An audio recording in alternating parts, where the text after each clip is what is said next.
Hello, everyone. Welcome to this Workplace EQ webinar with Tava Health. We're so excited to have all of you who have joined us live for this webinar. And for anyone who's watching after the fact, we're glad that you tuned in as well. So excited about today's topic, and we'll go ahead and do some intros. Our mission here at Tava Health is to make meaningful connections between providers and clients and make them more accessible and easy. And there are a whole bunch of different ways that we do that. But one of those ways is that we just provide some of this content in the world. And I think today's topic is super important. We're going to be exploring interconnectedness in relationships. This is a major thing when we see clients join and they're talking about things that they are interested in getting help with. Relationships is always at or near at the top of the list. So this will be really, really good. I'm excited about today's content. My name is Grant Keaton. I am the head of customer marketing here at Tava Health. On the line with me is Ellie Keller from our customer success team. She'll be helping with the chat and the Q&A. So if you have thoughts to express, feel free to throw them in the chat. If you have questions you want to make sure get answered, be sure to put those in the Q&A section. We'll be watching both to try and make sure that we get all the questions answered. Some of these questions we'll be able to take on the fly today and work them into the talk track. For any question that we don't get to in the normal course of the presentation today, we do have a Q&A section at the end of this. So feel free to participate in either of those.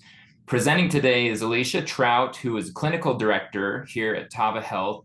She's an amazing leader and example to all of us. And she also maintains a caseload of clients still to just keep her skills sharp. And she gets rave reviews from her clients as well. So super talented, super amazing person, and we're excited to hear from her today. So with that, I'll hand it over to you, Alicia. Thank you so much, Grant. Thank you everyone for being here today. I'm a licensed marriage and family therapist, so talking about relationships, how we're interconnected, different systems, that's really a big part of my clinical foundation. So I'm so excited to be able to talk with you about that today. Before we get into the content, I'd love for us to be able to take a moment and we're going to engage in a body scan. And so what I'd like for you to do is to begin by making yourself comfortable, whether that means if you're in a shared space, like maybe trying to find a corner to yourself, you can be sitting in a chair, or you can be lying on the ground or standing up. But please start to begin to take notice of your breath. And so we're going to begin by breathing in through our nose and breathing out through our mouth. As you're starting to breathe in through your nose and out through your mouth, notice that your hands can be resting gently by your side, and begin to allow your eyes to close or remain open with a soft gaze. Continue to breathe in through your nose and out through your mouth. And remember to relax and let go as you exhale. Begin to let go of noises around you as we're breathing in and we're breathing out. Begin to shift your attention from outside to inside yourself.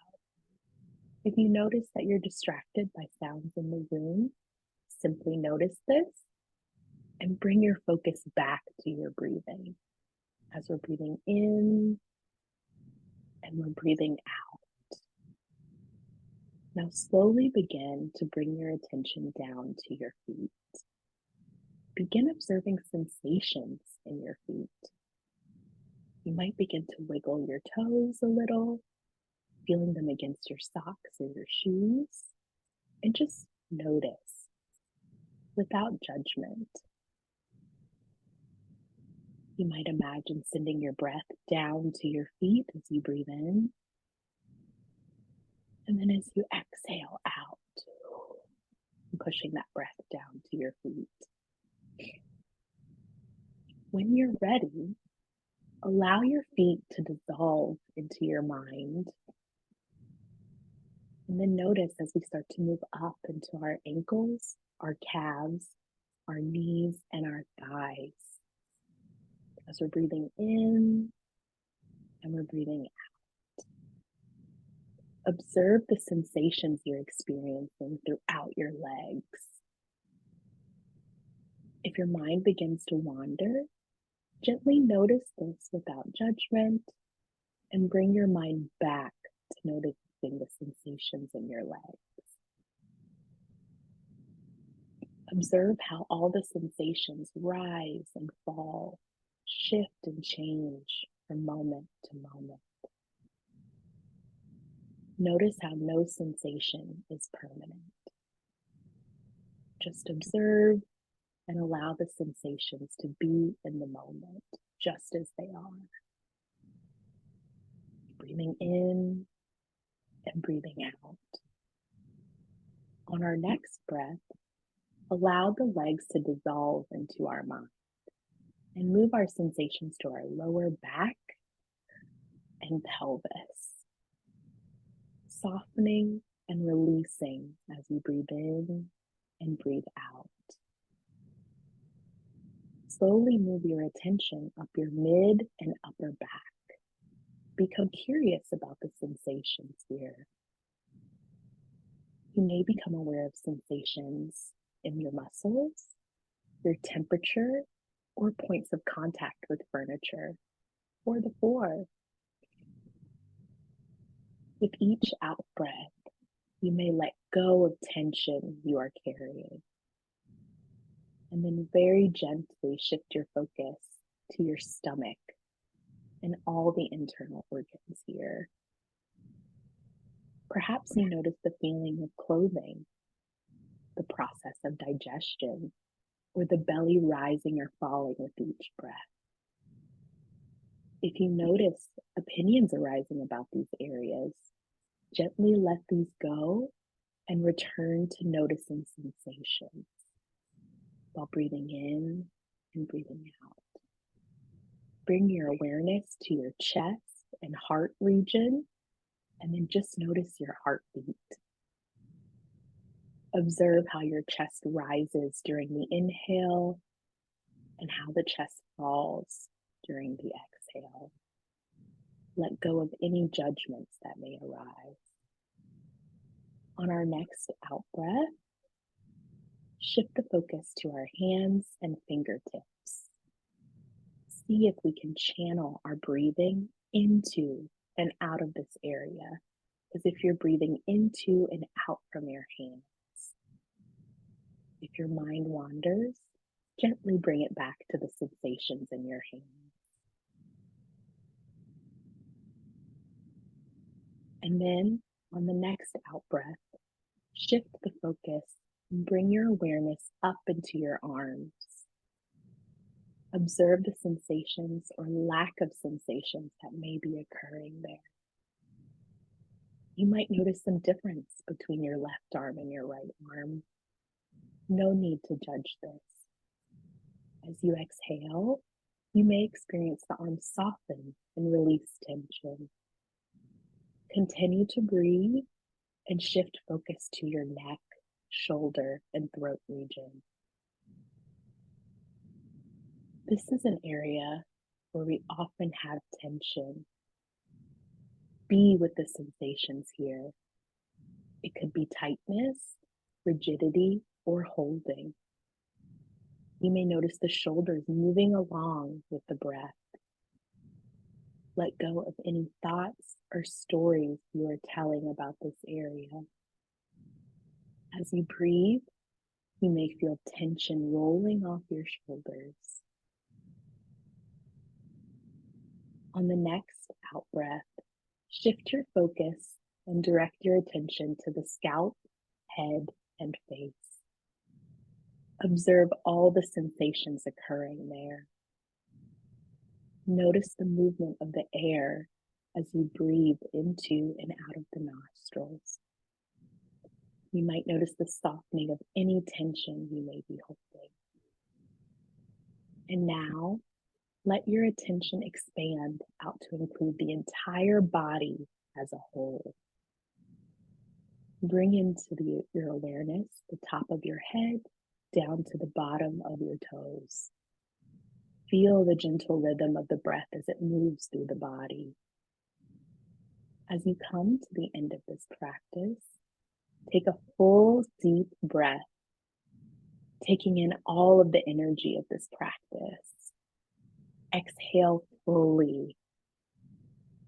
And when you are ready, open your eyes and return your attention to the present moment.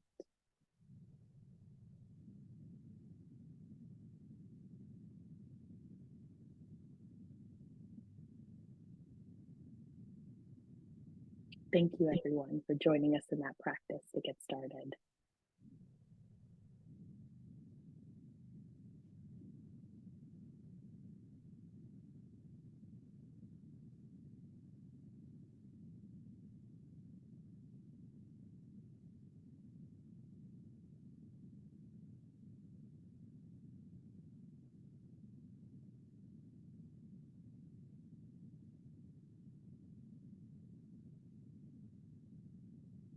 Now, we're going to start by talking about what brought us here today.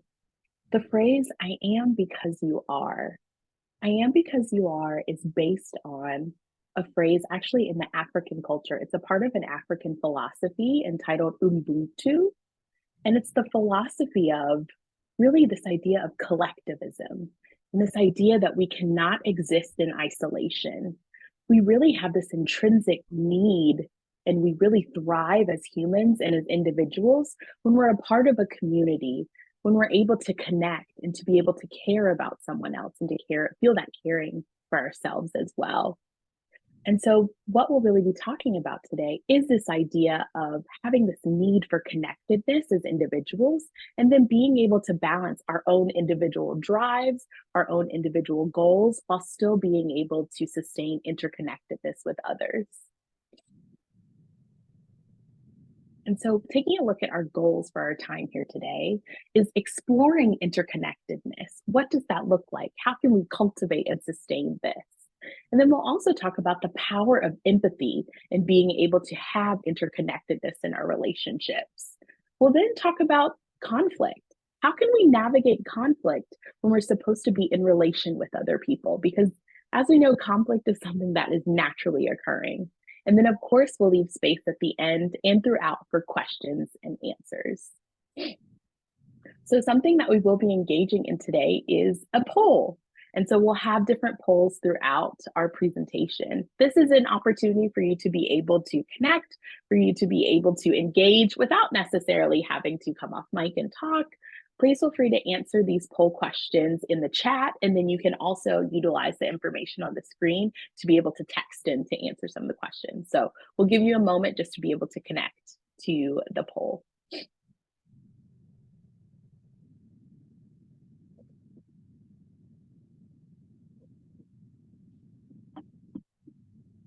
All right, so let's transition to our first poll item of the day.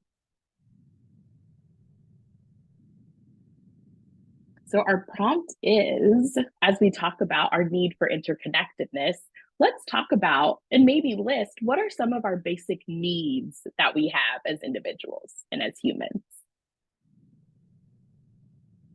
What are some of our basic needs? Our first poll question. Please feel free to type either in the chat or you can type in your phone in the text section what your answer is.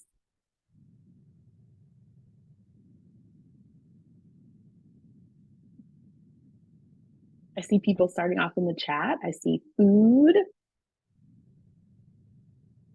social contact, all valid. Love, to have a support system, rest, water and shelter, understanding, all great responses, security, support, another one for social support,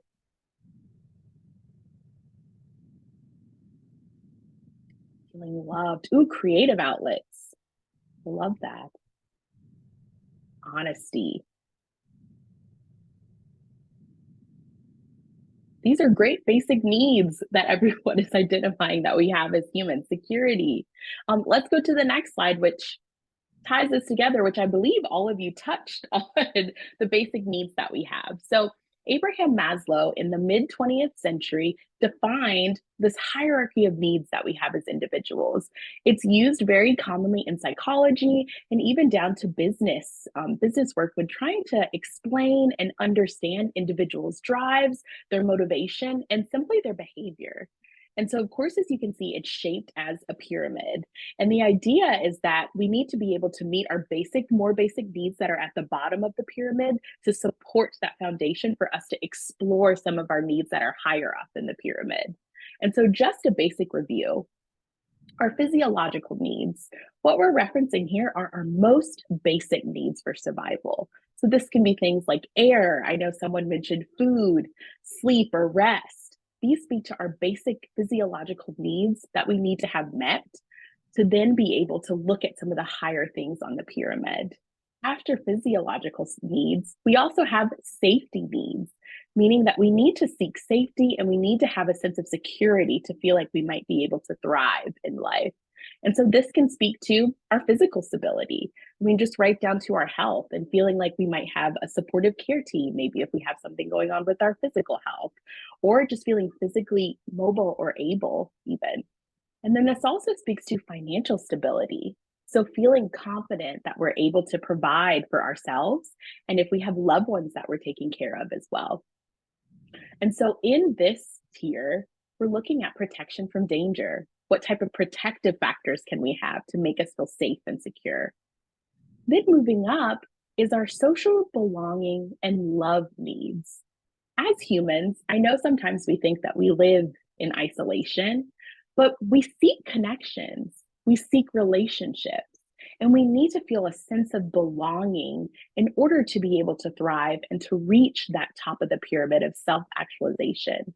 So that sense of belonging, those can come from our friendships, that can come from our intimate relationships, our family relationships, and feeling like we're a part of a community, even feeling like we're a greater part potentially of society. The next tier would be our esteem needs. So essentially, once we've kind of solved our physiological needs, safety, we feel like we belong, we feel like we're loved, then we can focus inward on our own esteem. So we can focus on our self-respect. Are we feeling like we're recognized potentially at work or recognized in our relationships for good tasks that we're trying to do? Are we feeling that sense of accomplishment? Are we feeling that self-worth? Are we really feeling valued by others that are important to us, which is going to drive this esteem need that we have? And then you have self-actualization, which is at the top of the pyramid. So this is the realization of our potential and the pursuit of growth, creativity, and fulfilling capabilities. So once we've been able to meet our physical needs, we're feeling safe, we're feeling connected, we're feeling good about ourselves, we're able to say, hey, I have a foundation to grow now. I want to contribute in a different way and to look into different things in my life. And so today, we're going to be focusing on that middle tier, which is social belonging and love needs, and how we're going to be able to meet those needs for us as individuals.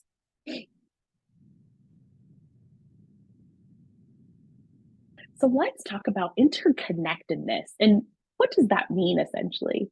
So that refers to how people connect and really what it's like for them to be connected and to be able to relate to someone. It aids in that sense of belonging and that sense of purpose in a relationship when you feel that you have that connection with them.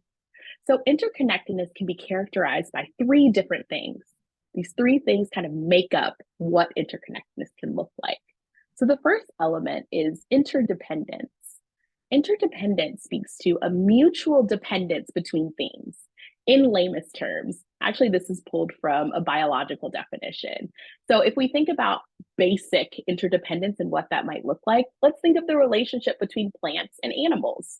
They have a dependence on each other to be able to thrive, right? Animals need plants to be able to feed themselves, and even as humans as well, we need plants, and then we also contribute to the atmosphere so that plants are able to survive. And so we have a mutual dependence on each other. For us as individuals and when we're in relationships, that can look like reciprocity. So if we have our partner, maybe our partner takes on some piece of household tasks, and then maybe you split and divide the other piece of the household task. That's us being able to depend on one another to be able to thrive and meet our needs of that day. And so the second component of interconnectedness is shared experiences. Shared experiences provide opportunities to learn more about each other. It gives us the opportunity to connect over new experiences, which helps us to create meaning in our relationship. It gives us the opportunity to try to problem solve together when we're in these shared experiences, or to learn more about our loved one and to understand, like, okay, they're problem solving this way because of the shared experience that we've had together. So it creates space for new relationships over shared things. And then the last component is mutual influence. And so this is when two individuals influence one another. If we think about the pay it forward movement, right? And so you're at a coffee shop, maybe you decide to pay for the person behind you their coffee or their tea for that day, and then maybe that influences them to pay for the next person, and so on and so on. And so because of this one deed, we've mutually influenced many other people throughout the day. And so when we're able to engage in these three different things, interdependence, shared experiences, and mutual influence, we're able to have more interconnectedness in our relationships with others. Because what's important here is that the well being of others also depends on the well being of us as individuals. And so while interconnectedness or togetherness is something that we thrive for, we also have to think about our own individual needs and who we are as individuals, and to be able to have space for that to fully contribute to that togetherness we're looking for in relationships. So let's talk a little bit about what makes us and what makes up the sense of self that we have, or individual identity.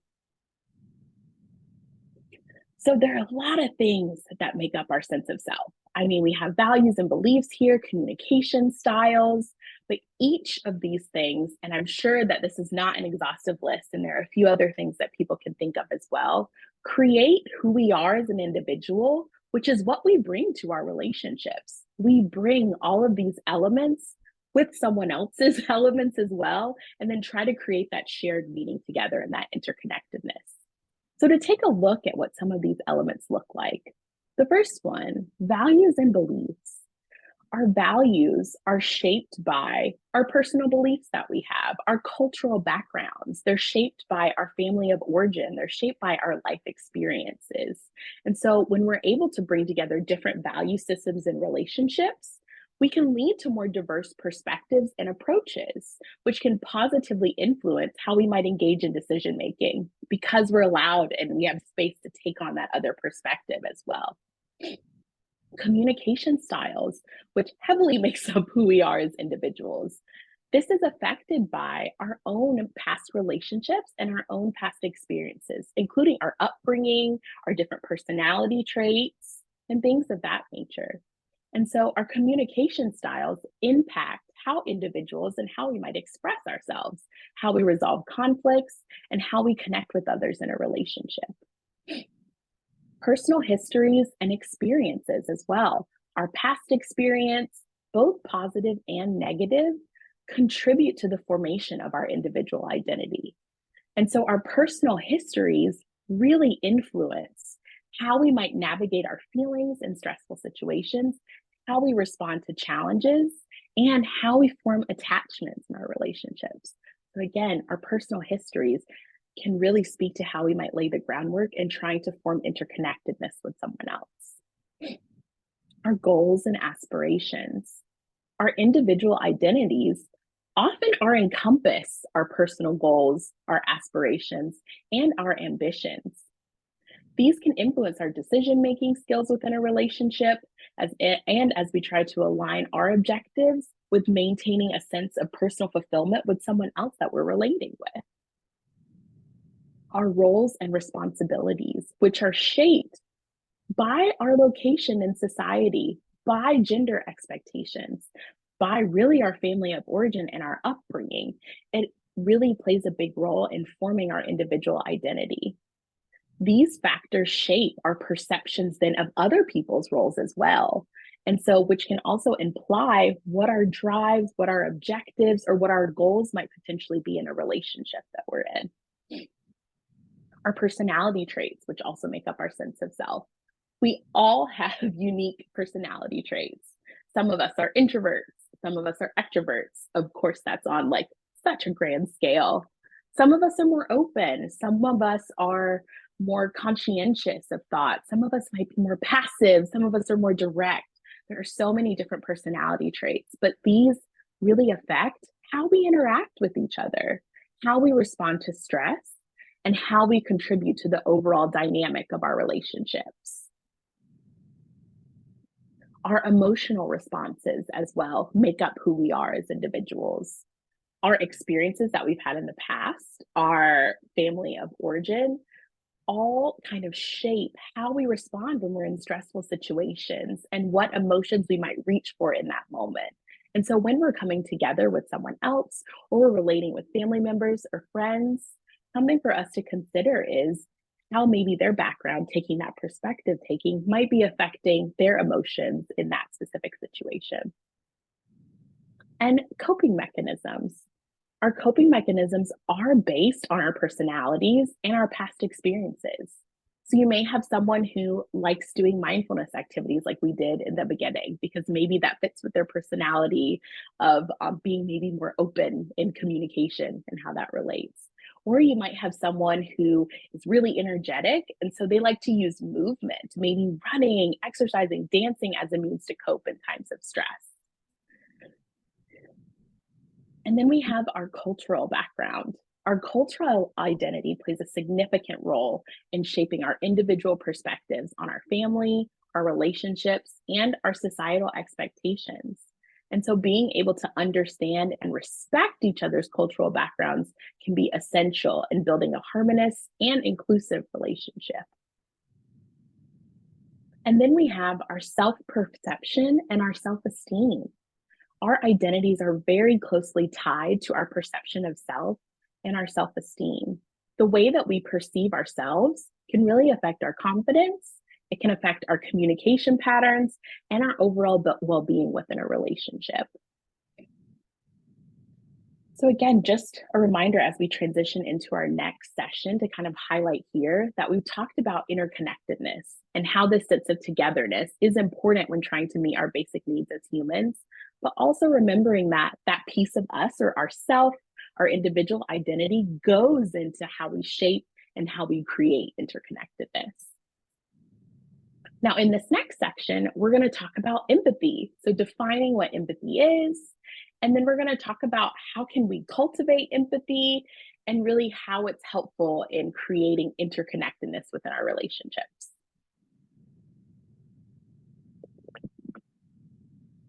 So we do have a poll.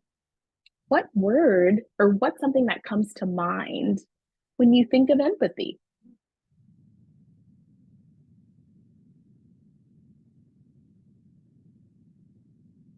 We're seeing compassion come in as an answer, kindness, grace. And Alicia, Mercy. the poll was having a little bit of some technical difficulties, I think. Okay. Here, Thank you, so Ellie. let's take advantage of the chat and just put your thoughts Yeah, there. I love that. Thank you, Ellie. Yeah, of course. Feeling your pain, that's very powerful. Sense of understanding, yes. Having grace, and grace is a big part, and for ourselves too. We need grace for ourselves. Ooh, reframing from one-upping, yes.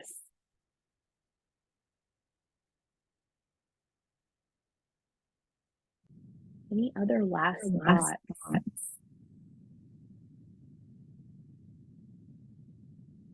Validating experiences.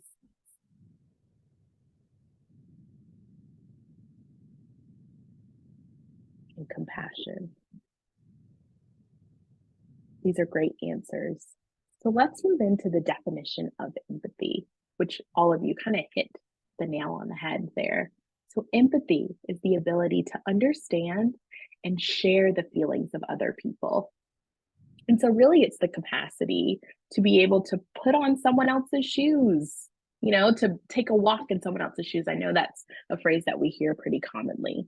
Something to differentiate though when talking about empathy, I think it's differentiating it from sympathy because sometimes we get it confused. Sympathy also is something that can be supportive and it can be helpful, but it's a completely different thought process.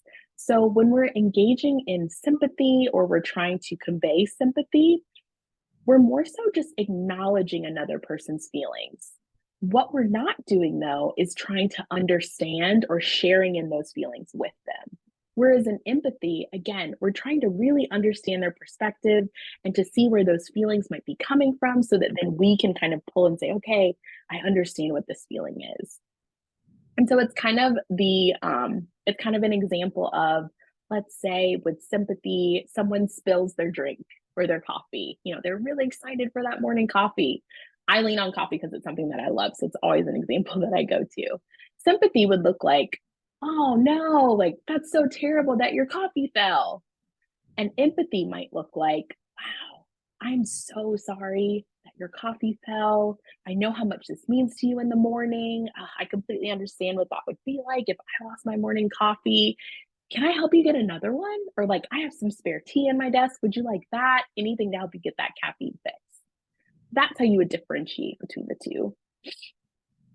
And so there are different types of empathy that we'll talk about. There's cognitive empathy, there is emotional empathy, and compassion empathy.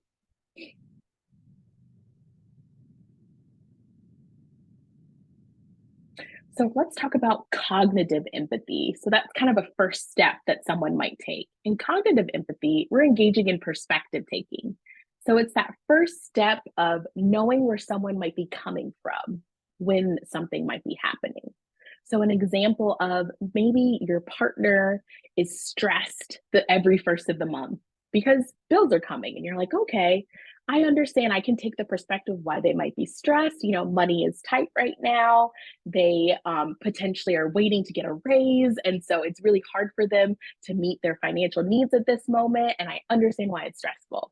And so that would be cognitive empathy, understanding cognitively why something is happening. And so then we have emotional empathy. Emotional empathy is really being able to walk beside them in those feelings and being able to sit with someone and to really internally even feel, I understand why someone would feel that way. It's the idea of their emotions being contagious.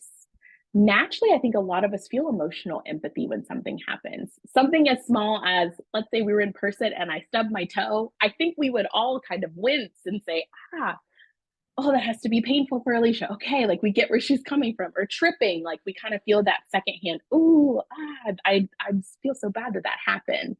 And so that would be what emotional empathy would look like. And then you have compassion, which combines cognitive and emotional empathy and really puts those two processes together. And so it's being able to understand someone's perspective, to draw internally or from within myself to really understand that feeling, maybe not having that same experience, but being able to pull and say, hey, I've lost something before. I know how hard that can be. I'm able to provide support. And then being able to spontaneously provide that support for someone. So again, kind of in that example that I gave on empathy versus sympathy and talking about the coffee, the spontaneous support at the end of, I've got tea you can use that might be helpful. Hey, let's get you another coffee. Or, hey, do you just want to chat? Like, has your morning been okay? Let me check in. That's what compassion empathy would look like in putting all those pieces together. So now that we've taken a look at some elements of empathy, been able to define empathy, let's talk about how can we cultivate it? Like, how can we make empathy happen? Let's be a little concrete. So the first skill that we can practice is active listening. When we're engaging in active listening, we're paying close attention to what others are saying without interrupting. As humans, sometimes we get really excited because we want to help. Naturally, we want to be able to say, I want to solve a problem for you, especially when we're talking to our partner, like, hey, let me solve this, take this off your mental load. Great, let's keep on moving. instead of hopping into that mode of problem solving and active listening, we're just there to sit, to be open, and to listen without interrupting. So using nonverbal cues in those moments of nodding, making eye contact to show that you're really with that person and you're being present, even having our arms open to show that we're physically open to what they're saying, and then reflecting back what we've heard to ensure that we understand the other person's perspective. Another piece of being able to cultivate empathy is curiosity. And so with curiosity though, there's a caveat here. So it's approaching conversations with genuine interest in learning about the other person. So not necessarily being curious to maybe prove a hypothesis we might have about someone, because again, as humans, we are curious about things, but instead it's asking questions to actually better understand someone's experience and their motivations better. So instead, potentially of making assumptions, going in with a goal potentially in the conversation or a preconceived thought or notion, instead it's being open to learning that new information about someone. So being curious. Another way to cultivate empathy is to practice perspective taking. So trying to see situations from another person's point of view. So again, before potentially engaging in some problem solving or maybe some judgment, trying to see where they're coming from when they're talking to you, maybe about a stressor. So considering some of those things we talked about that make up self. So maybe thinking, okay, like their background or their cultural experiences or their emotions and their emotion regulation, their communication style, all of this might be affecting their perspective on the situation. And so, what I can do then is ask open ended questions to encourage someone to share more about their thoughts and feelings before I might make that assumption. So, practicing perspective taking can be helpful in trying to learn how to convey the empathy. Empathic communication. This is something where we would just use language that shows that we understand and acknowledge someone else's feelings. So when we're expressing empathy through validating their emotions and providing support, it's just simply saying, yes, like I understand why you would be upset about this. Wow, like that would be really, I get it. This is such a hard thing. Oh, wow. Like this is such a chaotic and tough time. And so being able to convey that empathic communication. Another thing that we can do is to seek diverse perspectives. So, surrounding ourselves with people from diverse backgrounds and cultures. Of course, again, as humans, it's very natural for us to seek attachment and to seek relationships in others who have something similar with us in our background. But having that diverse perspective can be super helpful. So, engaging in conversations with individuals who have different viewpoints broaden our understanding of the world. It can help when we're trying to engage in that togetherness in relationships. Also, developing emotional regulation skills. This one's not easy. This one is very difficult. This one, of course, you can try to do this autonomously, but this one is also something that can be helpful in the therapeutic space, but learning how to manage our emotions effectively. And I say effectively because I'm sure there are things that we are doing as individuals to manage our emotions, but it might not be as effective as we think. So, when we are actually emotionally regulated, we're actually better able to focus on and respond empathically to others. Mindfulness and self reflection. Being able to practice mindfulness helps us to become more aware of our own emotions, our reactions, to be able to be present in the moment. And it also helps us to be able to reflect on our own experiences and how they might relate to the experiences of others. It also gives us space and self reflection to understand our biases and work towards minimizing judgment. Another thing that we can do, and this is kind of the last piece, is doing a little bit of research. So, learning, maybe trying to read some books that talk about empathy, and understanding other perspectives, reading articles. I personally am a watch movie and I love visually, I love to watch things. So anytime I can watch a movie or watch a TV show or some sort of content that's going to explore different perspectives and experiences, I'm really going to hold on to that as a means to kind of broaden my perspective of life and what someone else might be experiencing. So now that we've talked about empathy, right? So we started off with talking about interconnectedness and that sense of togetherness. We've talked about how we can use empathy to be able to create and have those types of relationships. But let's end with talking about how do we navigate conflict through interconnectedness? Because conflict is always going to arise because it is a naturally occurring thing. So we do have one last question. Grant, if you want to just flash the question, then we'll put it in the chat. But this speaks to, again, it can be anonymous, of if you encountered a conflict with someone you care about, how would you respond? And this could maybe be a free form answer, but would you be more passive potentially in responding? Would you avoid? Would you be direct in your response with someone else? What do you think you would do?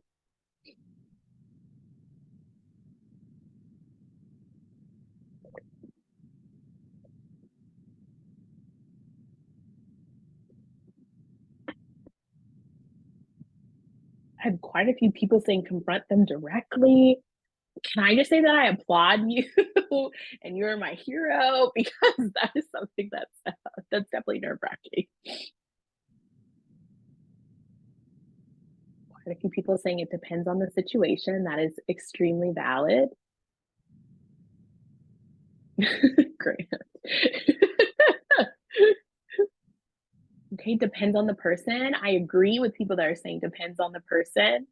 See, that's taking in someone else's perspective and their potential drives and their sense of self before making that decision as to what might be best. Oh, confront directly, but with the right attitude. I love that. So let's talk about conflict, because most of you are already ready for this. You're saying that you would confront directly. Oh, I see someone has a timestamp. They take 48 hours. I love that. That's a great coping mechanism. It sounds like you have developed based on your own personal experiences. Way to use that sense of self. Confront if possible. So what we're going to talk about is how can we embrace conflict that's occurring to help us to foster growth? I mean, there is that saying that with challenge comes change. Well, very similar with conflict. Of no matter what happens in a conflict, we're typically coming out of the other side having learned something about ourselves, potentially about the other person, and then adapting to, well, how do I want to handle something like this in the future? That happens very naturally in our relationships. So simply defining a conflict, we know that that's a disagreement or a struggle between two or more parties who have opposing interests, needs, or goals. So this is really, again, where people's senses of self might be conflicting with each other based on their past experiences, family of origin, you name it. It can cause a conflict. Conflicts can arise in various contexts.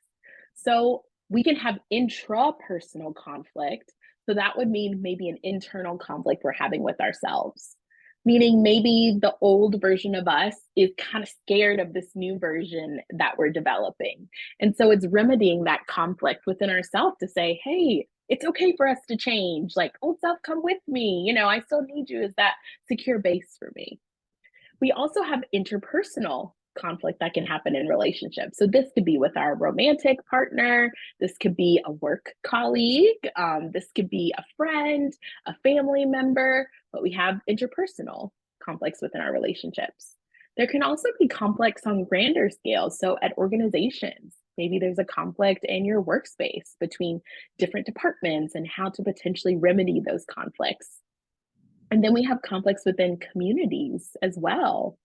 And then, of course, on a larger scale, a global scale. And we obviously know what those conflicts can look like. The sources of conflict can range, though. It could be from differences in values and opinions, or it could be objectives to competition, specifically for resources or perceived injustices. Those we might see on a larger scale. So maybe within communities, a global scale, even within an organization. Again, if a group of people is feeling like they're experiencing some injustice, then that could present a conflict with the group that they feel like is oppressing them. And so what can effective conflict resolution look like? Well, of course, we would need to address the underlying issues at hand. So being able to, I know some of you said depending on the person, or someone said taking 48 hours, right? So being able to take time and to be able to decide, like, what are the issues that are happening here from my perspective? Then being able to come together with that person that we're in that relationship with and saying, okay, what are the issues from your perspective? And then having that conversation to resolve what's happening. And so when we're actually engaging in that conversation, once we've identified and addressed the underlying issues, is being able to promote that communication. So being able to have our own emotion regulation skills, being able to engage in that perspective taking and engaging in compassionate empathy to be able to see maybe where someone else is coming from to create that greater understanding of why that conflict even exists. And then it's being able to find mutually agreeable solutions. So being able to decide what is going to be most productive for us in this context. Notice I didn't say it doesn't have to be a win-win, because we know that that is not always possible, but instead, again, what's something, again, that we can mutually agree on that's going to help our relationship and then continue to push us forward. Again, to help us learn about each other and then to be able to adapt to what our relationship needs. So some of the key takeaways that we talked about today, again, is that belonging is a basic need. If anyone says that they would rather live on an island, that actually is not true. There is research to prove it. We do need to have a sense of belonging to be able to fill our basic needs and to reach that self-actualization. Even though we do have a sense, though, of belonging and we need togetherness, we also need to nurture, to identify, to know our sense of self or our individual perspectives and who we are to be able to balance and contribute most positively to our relationships. And then when we're in our relationships, being able to engage and practice empathy, practicing active listening, practicing perspective taking, learning new perspectives, soaking up as much as we can to be able to be our best selves in our relationships and being able to try to understand and be there for the person that we're relating with as much as possible. And then also not shying away from conflict. Conflict is something that can help to bring about change. It can help us to create new agreeable solutions. And so conflict is something that is important in our relationships as well. Any questions or any points of discussion? Of course, yes, and we do have some further resources as well if you would like to explore. Sue Johnson is actually a great clinician. She created emotionally focused therapy, or EFT. She's got some great books if you're looking for potentially exploring things with your romantic partner or partners. A great resource. There's also a book. So if this really made you think about your own family of origin, the conversations that we had today, and maybe think about your relationship with your parents. A great book is The Adult Children of Emotionally Immature Parents. It's a great starting point with potentially exploring what your relationship might have looked like with your parents. There's some activities in there as well. We also have Bessel van der Kolk, who, of course, created the book, The Body Keeps the Score. This is a great resource when really being able to dive into more of that mindfulness, some of that internal self-work, and understanding how we might come forward or present in our relationships. And then we have John Bowlby, a cool place to start of like, hey, I just want to learn about attachment. Bowlby was the one that created this and these concepts. So definitely take a look at some of his work as well. But yes, any questions?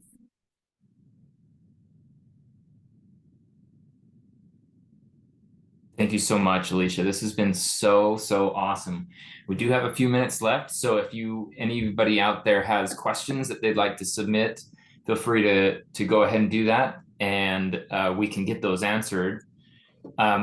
Maybe like a seed question that I've been kind of thinking about. I know a lot of folks are thinking about if they're in a couple or if they're in a relationship with someone else, and maybe things aren't ideal. They may feel like they are more interested in fixing things than the other party might be, right? I wondered if that's something that you could speak to for a second, and then if there are other questions, we can let those roll in as well. What a great question, Grant.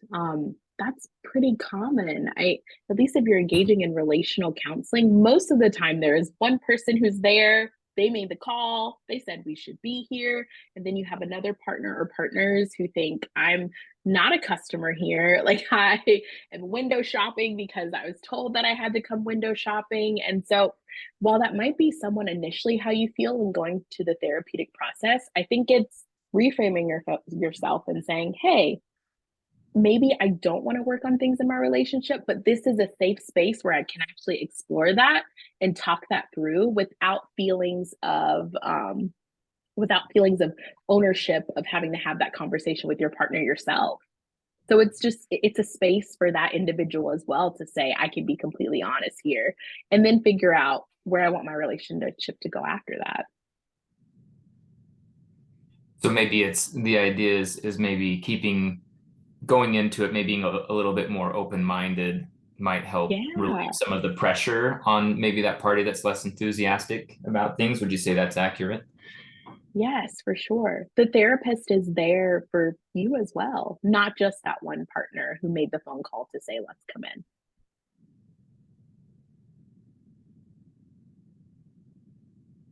That's great.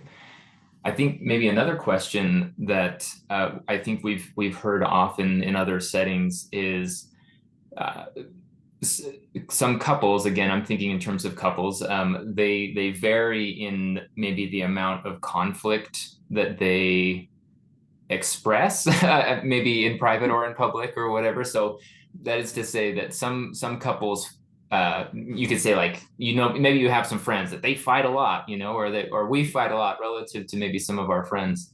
And I wondered if you could speak to just maybe kind of a gauge to understand whether that conflict is helping, if it's productive, or if it maybe is something that ought to be kind of looked at and potentially dialed back. Sure. To start that, conflict is healthy, right? Like we need conflict. We Fighting is also healthy, especially when we're engaging in romantic relationships. Fighting is going to happen. But you pointed out a key point of what is the fight about? And so when talking to your partner, when maybe you're assessing or talking about like, oh, we seem to keep on having the same fight, that might be the key to then maybe pulling in another party to figure out what's the theme here. What is that underlying theme that we continue to fight about? It's not just about dishes, right? It's not just about dishes. It's not just about taxes. There's something else here that's happening that continues to pull in dishes and taxes as the way that we can talk about maybe this challenge or frustration that we're having. And sometimes if you've been in it for a while, it's hard to see Yeah, what that might it be, is. I imagine, right? Mm-hmm. But fighting is healthy. Conflict is healthy and it's okay. Alicia, I do have a question too. I personally have gone through something like this with my brother and his wife recently, where I directly addressed a conflict in the most loving way that I felt I could, and there's been no response back. How would you recommend, just for my own well-being, maybe setting a boundary or closure, no matter what their response or lack of response might be? Oh, that's so challenging because it's Yeah. family. So that adds a whole other layer. There's background there, there's context. And Mhm. so it's great that you've been able to, and when we're in those types of situations, feel like we've been able to freely express, empathically express what we wanted to. So we were able to come across the way we rehearsed it, the way we thought about it in our heads, which is really important. And then it's being able to go through kind of a grieving process of that relationship. And then after that grieving process, saying, okay, this is my new boundary. This is what I choose to share. This is what I not choose to share. And that's the control I can have within the relationship because I can't control what they're going to say to me. I can't control how they want to relate to me and with me, but I can choose what energy I put out with them. Yeah, I think that applies to anyone here who might have had any kind of conflict with a loved one, a friend, and maybe Yes. didn't get the response they hoped for, or the understanding, or the empathy and compassion that they might Yes. have shared themselves. If that's not reciprocated, I think remembering you can only control what you do and Yes. energy you put out. You can't control how someone else might respond. and remembering that, and healthy boundaries, I think, are important to establish and maintain too. Yeah. And honestly, the grief is real, and it's okay to feel that sadness and that sting when something isn't the way it used to be. Allow yourself to feel it and don't push it away. It's Mhm. okay.